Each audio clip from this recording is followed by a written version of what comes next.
So you guys know what's really crazy? We just got done watching Wistoria Wanted Sword episode number 9, and what's crazy is I've been seeing a lot of love online for Wistoria, and specifically I've been seeing a lot of love on TikTok. Now, when I go on TikTok, I usually, just to be 100% honest with you guys, I usually see a lot of car content. That's kind of the stuff that I typically engage with on TikTok, so it's not too often that I see anything anime related on TikTok.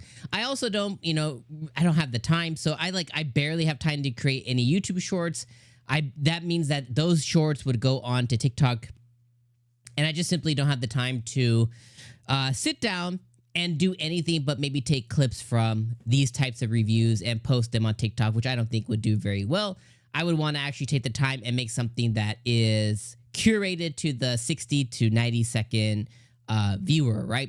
Anyways, that aside, I've been seeing a lot of love on TikTok, and I've kind of engaged now in probably 4 or 5 videos that have just come randomly on my feed where people are recommending others to watch Wistoria Wanted Sword for a variety of reasons. I think most of it is I think Wistoria definitely caters to the shonen fans, which may be the surface level anime fans, I'll call them. Nothing wrong with that. I think that even a lot of surface level anime fans are the ones that have watched the 1,000+ episodes of One Piece. They've probably watched every episode of Attack on Titan. They've probably watched every episode of Naruto Boruto, and maybe they've gone deeper into DBZ, Yu, Rurouni Kenshin. I think that is okay, and that's what I would call surface level, right? I think to take it deeper as you go, as you become a bigger anime fan, I think that means you go deeper into the genre levels. I think that's when you begin exploring, not just action, not just shonen, not just adventure, not just fantasy. I think that's when you start exploring comedy and drama and melodrama and mystery and horror and the whole entire anime world opens up, kind of like TV. I think it's it's like saying you watch basketball. It's okay, well, that's your point of entry. The surface level sports may be like basketball, football, baseball, but to take it deeper, that's getting down into the nitty gritty, into skateboarding, bowling, tennis, skiing, drag racing. That's getting deeper into the deeper levels of sports. So that's kind of what I would, put that as. But regardless, I've been seeing a lot of love on TikTok for Wistoria, and I think it's because it definitely feels catered to if you if you are in that shonen demographic. I think this really does this cater to you.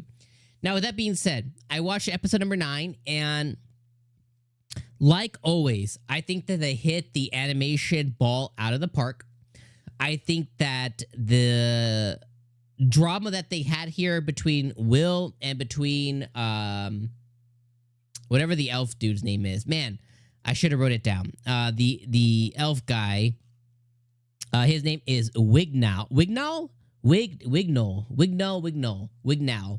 I think that the drama between these two characters was pretty good.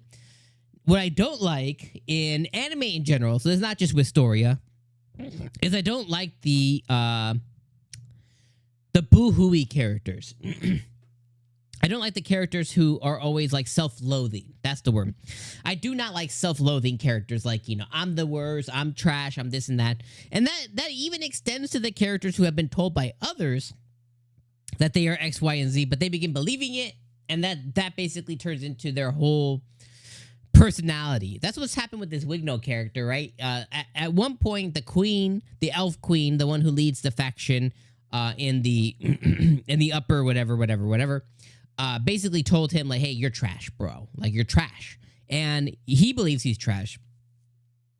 He tried to, which I think is the right thing to do, he tried to, reverse that mentality, but in doing so, he became a big dick. He just became an asshole to others So much so that he was like, oh, only this Liana girl is worthy of my acknowledgement. So he definitely took a wrong path there. And by the end of the episode, he began calling himself a laggard, or laggard, whatever they call it, and basically saying that he's trash and he's just like Will, even though he sees that Will is far beyond what he could achieve. I think that's my only sticking point. My only negative with this episode is just the self-loathing characters I just genuinely don't like. Remove that self-loathingness, though.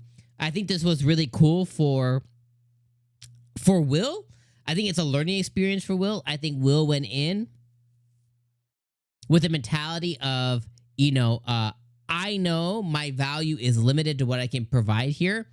I am just Captain 𝐒𝐲𝐽. Like, I am, when these super talented kids around me fail, I could come in at that point. Obviously, his talents are able to shine a lot quicker than what he thought because of the drastic emergency that was occurring in the dungeon. But I think that's the mentality that he had, and he kept being like, man, I just don't know what I'm going to get to spread my wings. I don't know what I'm going to get to, actually show what I can do. By the end of the episode, that came up to play, but I think it took that emergency to happen. The opposite is I like the plot so far. I like the no head guy and the other guy. I want to know more about them. I want to know what they're trying to accomplish. They're obviously killing teachers, maybe students as well. They are setting demons on, demons or these monsters. They're kind of like giving them like a certain effect to make them really like, go out of control and stuff. And they're causing a lot of chaos. And I want to know more about why, what's their goal. Like, I want to know more about all of that because there's something looming there in the darkness. Is it like a demon lord? Is it like a lord of darkness? Is it like an anti-god? Is it like a devil? Is it just like some kind of like, anti-mage faction? Like, I want to know who they're a part of and what they're trying to accomplish. Last thing I'll say is this Liana girl, like, the subtle fan service was super appreciated for me this episode. So Liana comes out this episode and she does her, Thunder God, she's the adventurer, the close range adventurer or whatever. But the little subtle fan service that has us, the viewer, like kind of peeking up her dress, showing them booty cheeks, like she was really cheeky. I was like, God damn, she got yeah. You know what I mean? And I was like, yeah, let's go. So the subtle fan service, chef's kiss. Definitely appreciate whoever put pen to pad there was finger licking good. Definitely love that. And Liana went up in my book for, characters. I think, for me, I think Colette's still number one, as far as like waifu potentials. Alfaria is probably number two just because I don't like her personality though. I think she's very weird, but, just aesthetically, outward, I think she's very, done very well animated. And then I would put Liana kind of like right after. And then maybe who could sneak up in there is that Elf Queen, because Elf Queen, I'm like, God damn. So anyways, just gotta throw that information out there. But yeah, I thought the episode was a good episode. I just didn't like the self-loathing elf boy character. He kind of ruined the episode a little bit for me. But that little negative probably took it down like 2 points. I would still say this episode is by and large a success. And I would also say this episode is probably about an 8 out of 10 for me on the rating scale, which is really good in my personal opinion. So yeah, Wistoria Wanted Sword episode 9. Can't wait to see more of episode 10. I definitely want to know more about these bad guys. And yeah, I'll see you guys next week for episode number 10. All right, have a great weekend. Peace.